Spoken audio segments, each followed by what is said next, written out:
When the sun goes down, the true nature of Clenchport reveals itself in the moonlight. The citywide curfew isn't just a power trip on the part of the city council. It's there for your safety. At night, Clenchport plays host to all manner of things that go bump in the night. They stalk our streets, swim through our sewers, and bide their time in the shadows. Some of them have always been here. Others came from another version of Clenchport, somewhere else in the vast nexus. All of them fear one thing. The Clenchport Crusader. Welcome to the Many Worlds of Clenchport, a series where we dive into the many mysteries behind America's smallest town, both here and in realms beyond our own. I'm Ron Cutler. And I'm Dave Netherson. We're lifelong Clenchport residents who've always known something wasn't quite right about our town. Today's episode is the Clenchport Crusader Side A.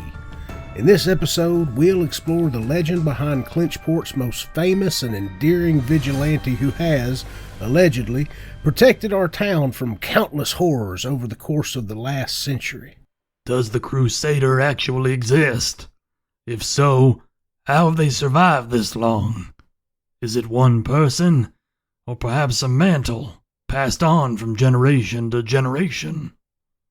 Join us as we discuss the origins of the legend and the top 3 theories that have emerged to explain it. But first, a word from our sponsor. Today's episode is sponsored by Drop Dead Gorgeous. Aw, what's the matter? Don't like what you see in the mirror? Much like my life, my physique also peaked in high school. No matter what I do, I can't seem to lose weight. That's because the fitness industry has been lying to you. Weight loss doesn't come from exercise and a healthy diet. It comes from drastic and non-FDA approved supplements. Really? You mean all I have to do is take a sketchy pill 3 times a day and I'll finally lose this weight? Of course, it's that simple. Introducing Drop Dead Gorgeous, the only weight loss supplement guaranteed to produce rapid and terrifying weight loss in a matter of weeks. Sounds too good to be true. What's the catch? Well, they say that beauty is pain, and in this case, it's downright lethal. Wait, you mean it's gonna kill me? You betcha!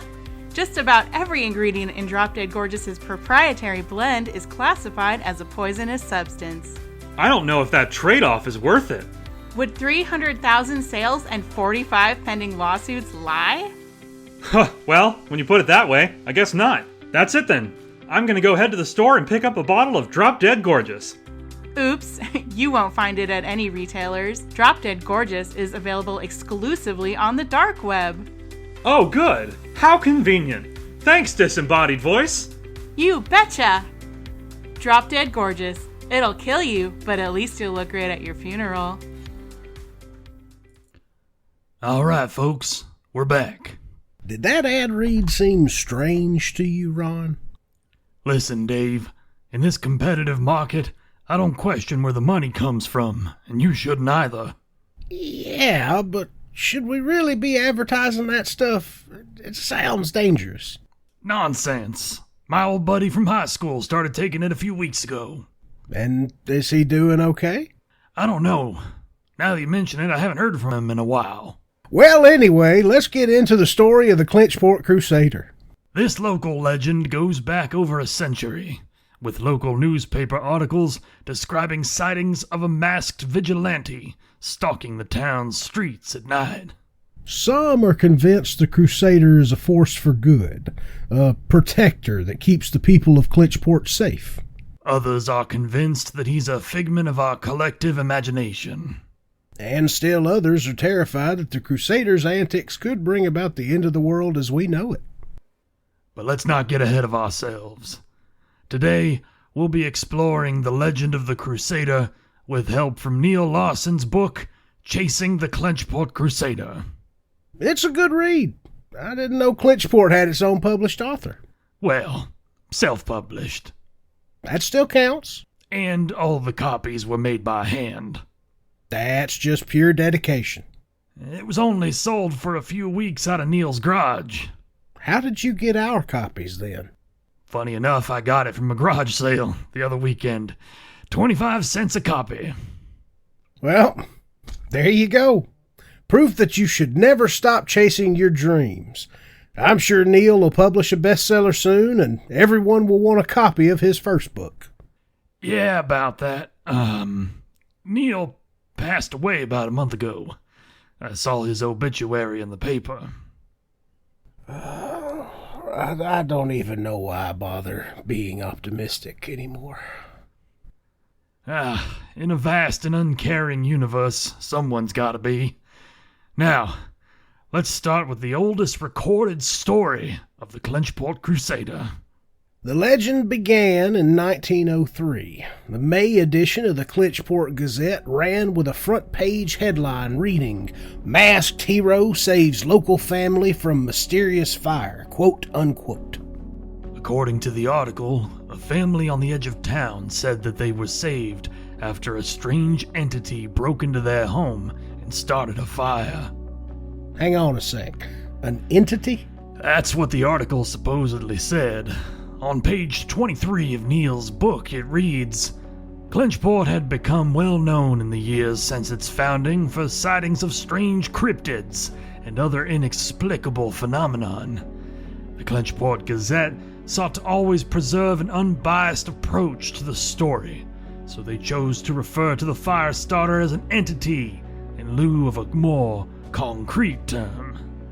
Couldn't it just as easily have been an arsonist? You didn't read the book, did you? I skimmed it. The article included testimonials from the father, who described the intruder as a shadowy figure covered from head to toe in horrific burn marks. He said smoke poured off its skin and that its footsteps scorched the ground it walked upon. I do remember this part. The dad said he shot it 3 times with his .22 caliber Winchester rifle and it didn't even flinch. That's right.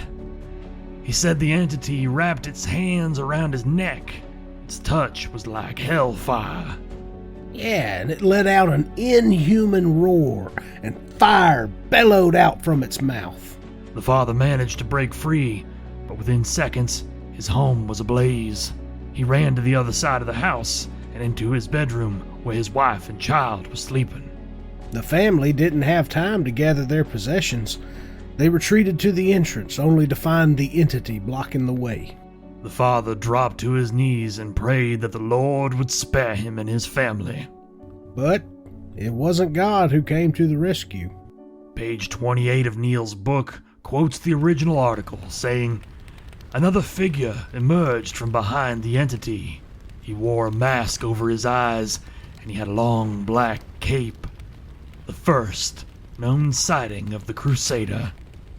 The masked man threw a glass bottle onto the floor. It shattered, releasing an unknown liquid which temporarily covered the entity from head to toe in a layer of ice. Get out of here, now! The masked man shouted. The father took his wife and child, and they fled into the night. When they looked back, they saw the inferno devouring their home. There was no sign of the masked man or the entity that had attacked them. This was the first of many sightings that would solidify the legend of the Clenchport Crusader. Chapter 5 of Neil's book is entitled The Day the World Nearly Ended. With a title like that, I had to actually stop and read this one. That chapter discusses a 2001 blog post published on a website dedicated to seeking the truth about the Crusader. The author, known only by their screen name, was Seeker Sam 217. They published the post on October 12th. It was titled, You Owe Him Everything. While the website is no longer active, copies of the post can be found on internet forums, and Neil's book includes several direct excerpts. The post describes a particularly devastating storm that caused thousands in damages in the fall of 2001. I remember that storm. It came out of nowhere. Local weatherman couldn't explain it. No one could. That night brought a torrential downpour, nearly 100 lightning strikes, and several stories of strange sightings from all over the town. I remember waking up to find my parents watching the news and boarding up the windows. I was living with my dad at the time.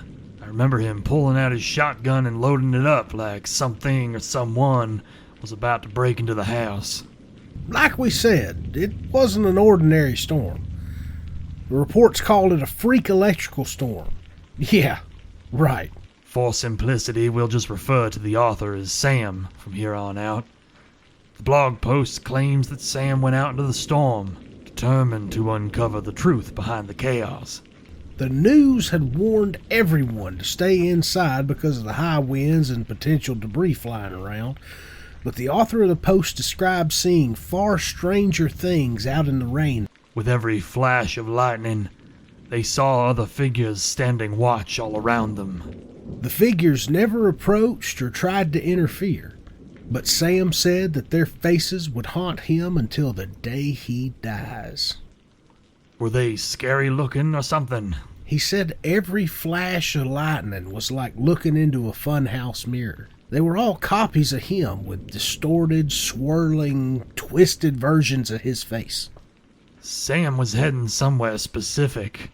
He had tracked the Clenchport Crusader sightings over the last several weeks, and he noticed a pattern. Each of the sightings seemed to surround a specific section of the town that borders the Blue Ridge Parkway. Whatever was causing this storm, Sam was convinced they'd find it there. When they arrived, it was obvious they had found the location. The blog post described a jagged tear in the skies above. Sam said it appeared as if the rain and lightning were going into the tear and coming out at the same time. Almost like time itself was broken in the space surrounding it. I'd bet good money on that being the case. Sam approached, but the winds were too strong. They ducked behind some trees off the parkway. Through the intense wind and rain, they saw two figures fighting in a field beneath the tear in the sky. Both of them wore identical black masks and capes. Sam recognized the iconic silhouette of the Clenchport Crusader, but he couldn't understand why there were two of them. Their battle was legendary.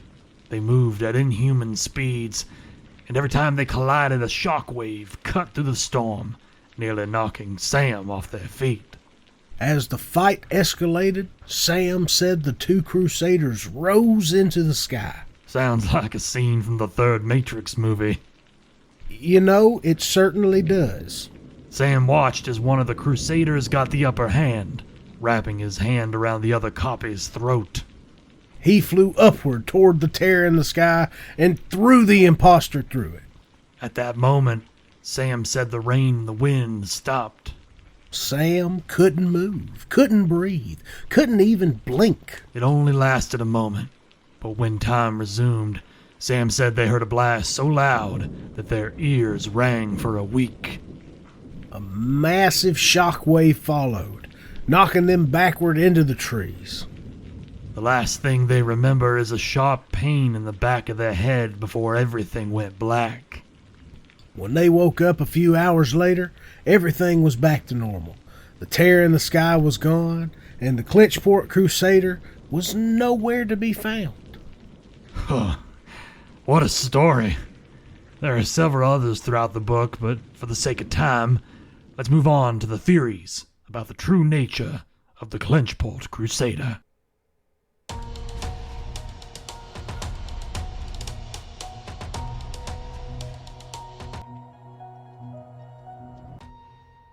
The final third of Neil's book discusses some of the most popular theories surrounding the Crusader.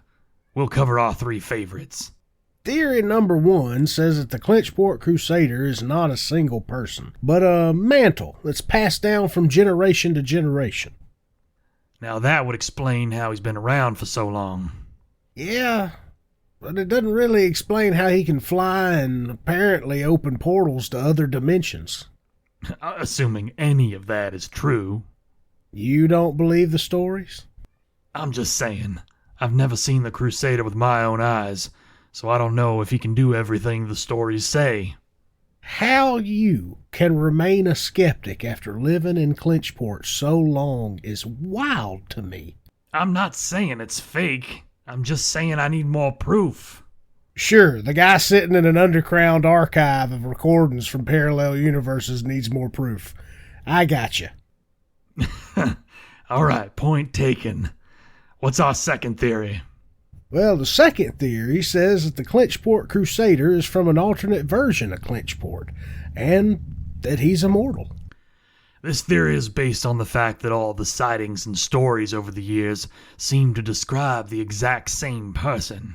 Height, build, hair color, all the details tend to be identical, which would lend credence to the idea that it's the same person. If this is true, though, then what brought him here? And why hasn't he tried to go home? Who says he hasn't? He could be trapped here for all we know. That's a terrifying thought. Being trapped in a world that's almost like your own, but different. Maybe that story from Seeker Sam 217 was one of his attempts to leave? Ah, now you bring up an interesting point there. But if that's the case, then why were there two of him? Maybe he got the coordinates wrong. Ended up letting another version of himself into our universe. Well, that would make sense, given the details of the story. If this is true, then he's even more of a hero than we thought. How do you figure? Well, think about it. He's been trapped here for multiple lifetimes, and yet he still risks everything to protect our town. If that's not a hero, I don't know what is. I can't argue with you there. All right, what's our third theory? Well, Theory 3 states that the Clenchport Crusader is nothing more than a shared hallucination. Now, see, this one's weird to me. So, essentially, this theory states that someone hallucinated him once, and the story has become so prevalent that other people have imagined him as well. Sort of. It goes a little deeper than that. Have you ever heard of a tulpa? Can't say I have, no. In Tibetan Buddhism, a tulpa is a type of thought form created through spiritual practices and intense collective concentration. So it's an entity that's brought into existence through sheer will? Yeah, I mean, it goes a lot deeper than that, but that's the idea.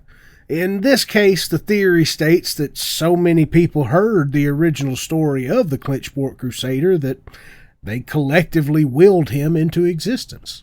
So, does that mean he's real or just a figment of our collective imagination? I don't understand. That's a bit of a loaded question. I mean, what is reality if not our subjective experiences? So you're saying if we believe he's real, then he is real. Well, that's a lot to wrap your head around. Tell me about it. I went down a crazy tulpa rabbit hole when I read this theory. Well, assuming it's even possible, this makes sense purely because of the fact that people haven't stopped talking about him or thinking about him since he first appeared. Exactly. If you believe this theory, then the Clenchport Crusader is a literal living legend. Incredible. Well, thank you for explaining, Dave. And folks, I believe this brings us to the end of the episode. Indeed! Tune in for the Clenchport Crusader Side B, where we'll dig into the archives to see if this friendly neighborhood vigilante exists in other parallel versions of Clenchport. In the meantime, remember, this world we see is but one of many. And all of them are terrifying.